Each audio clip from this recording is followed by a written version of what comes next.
The ego is the system that runs your sense of self. It is made out of thought patterns, emotions, and behavioral loops, and the stories that try to hold it all together. Left unchecked, it creates endless existential searching, chronic disconnection, and the persistent sense that something is wrong. The goal of my videos is clarity, to see your identity and its contradictions for what they are, named precisely, to finally understand what it is that we're all running away from.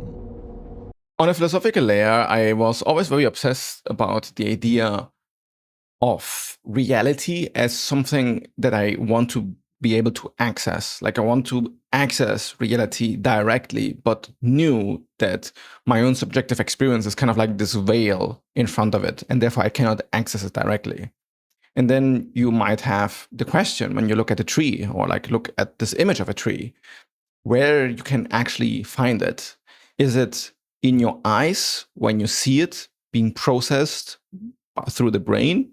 Or is there actually an image out there that exists independent of your minds that you are accessing? Or you can maybe never access this direct image, and it's all just mind stuff. And the idea that there is some sort of reality is a complete illusion at all. These are the three philosophies that you can call direct realism, indirect realism, and idealism. And in direct realism, you basically have the notion that you have direct access to objective reality through your eyes immediately outside of you. And most people who are at any level in philosophy would say this is very naive, because there are optical illusions, people have different belief systems, people clearly interpret things differently. If you're at a different part of the room, you see color differently or light differently. So this seems intuitively very wrong for anybody who has put in any amount of thought into stuff. Then there's indirect realism, where yes, there is like a real world out there, but then it gets interpreted through like a sort of mind world, or like an internal world simulation. And this internal world simulation then verifies like a real world that is outside. But you never have access to this like real world. It is real, but you only have indirect access to it. And then there's idealism, which proposes that there is actually no real world at all, and everything is mind stuff. And whatever you perceive as external from you is just like mind. I then used to obsess about figuring out, how can you know? Like, how can you actually figure out what is reality? And I remember just obsessively looking at objects throughout the day, like going on a walk, sitting on a chair, being at a restaurant, and then just looking at this plant that was in this restaurant like a psycho, just staring at it for minutes on end and just trying to figure out what is behind my perception. Like, what is there? Can I kind of access it? And you can try this right now. Just look at any object and try to figure out what is behind the perception. And then you'll figure out what is true.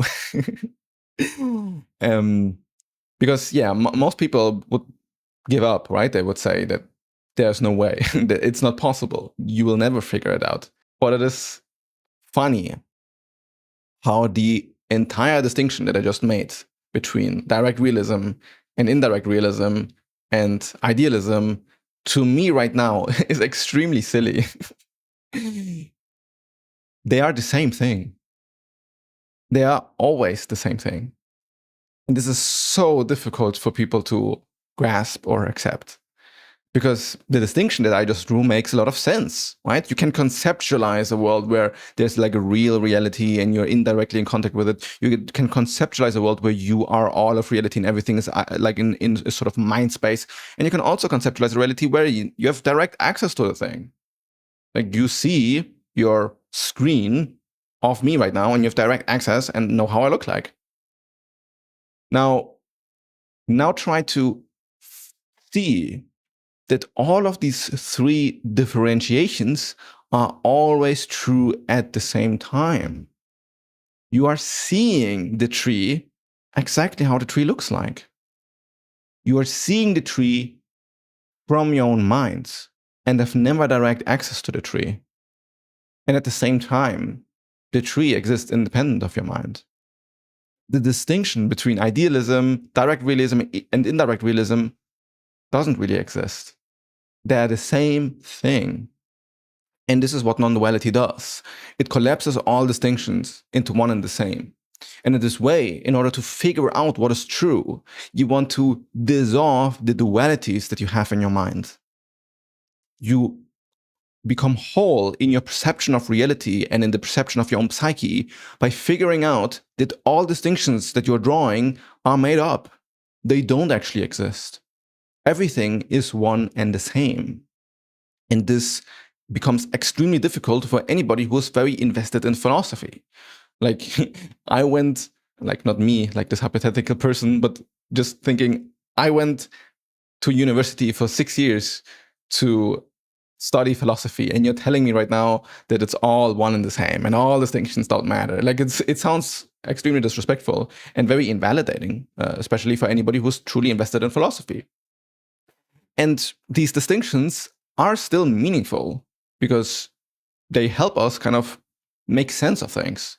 So it is very helpful to understand indirect realism so that you know that you are actually inhabiting an internal world simulation. And in this internal world simulation, things are perceived according to your mind. And you don't have actual direct access to the real outside world. It is impossible. You always only have access to your own mind. And in this logic, you can then say, idealism is true. If your mind wasn't real, the world wouldn't be real. You wouldn't have any knowledge of a reality whatsoever. And this is why when you die, everything ceases to exist, because the entire universe exists quite literally in your own mind. And if your mind ceases to exist, it's as if the universe never existed at all. But also, you do actually have direct access to reality. This is why you're here, and you can know that if you jump off the 5th floor of a building, you will die. And your perception of this is accurate and pretty much direct, in the same way that every word that you're hearing me say is actually there. And the meaning of each word is also pointing to like a real thing in reality. When I say your head, it is an object that you can actually perceive. If I say your phone, it is a real object you can actually perceive, and you need to pick it up and then look at it, and you see it exactly how it is like in reality. This is why we all see the same object when we look at an object, and we can then define it. And this is why science works. If not, technology wouldn't actually be a thing. You couldn't figure out, through questioning our assumptions, how physics works, and then building stuff out of physics. When presented in this way, can you see that these things are not actually contradictory? They are layers of truth operating in a different space of reality. And this is the kind of superpower you gain through non-dual thinking. It gives you the ability to see beyond the assumptions that we make and see the truth underneath it that is shared. And this is the same ability that makes you empathize with another and see that the reality of this other person is as real as your own reality. And that it really matters that this person is well in the same way that it matters that you are well. And that when you see an insect, like an animal, that their reality also exists. And they also exist kind of independent of you.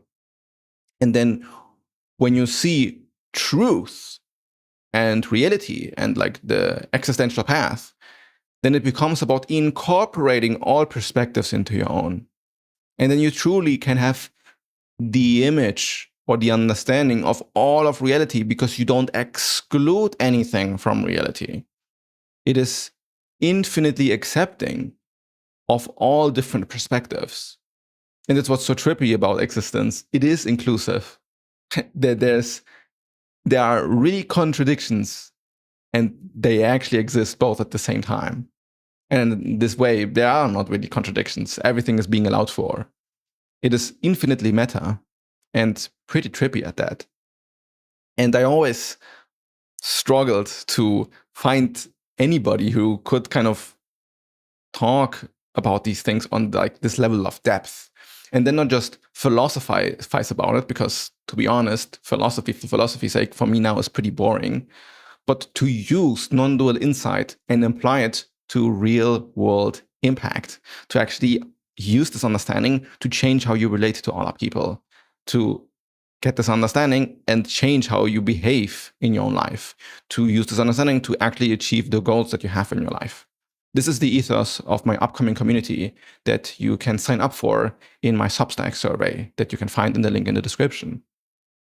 the power of what I'm saying here, I believe, cannot be underestimated.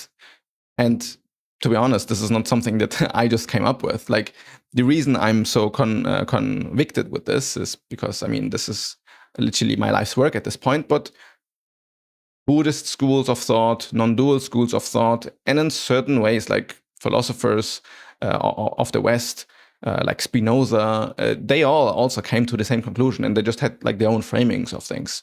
But then if you go even deeper and you look into Christianity, you look into other religions, you see the same themes running through society and running through culture over and over again.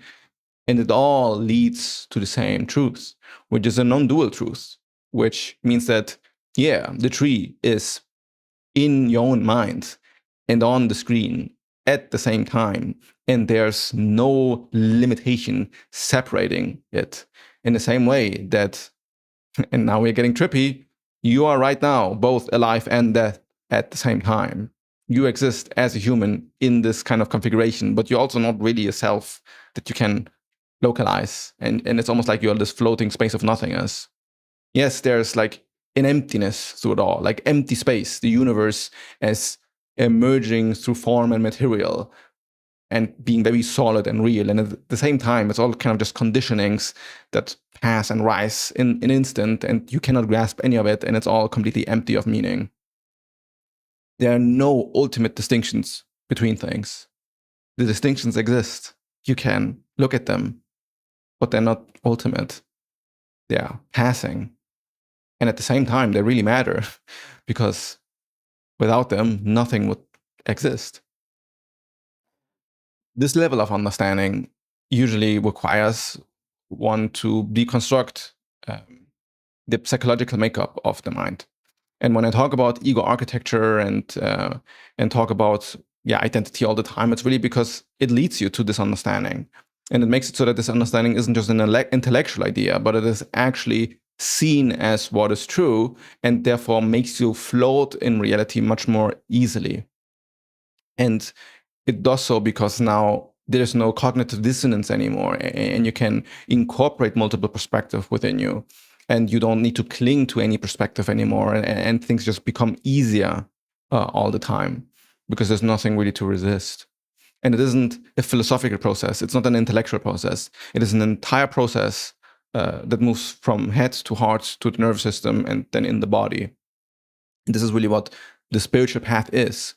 But honestly, you don't even need to call it spiritual. You can also call it psychological, and you can also call it existential, and you can just say it's physics and thermodynamics, because at the end of the day, it's all the same stuff, man.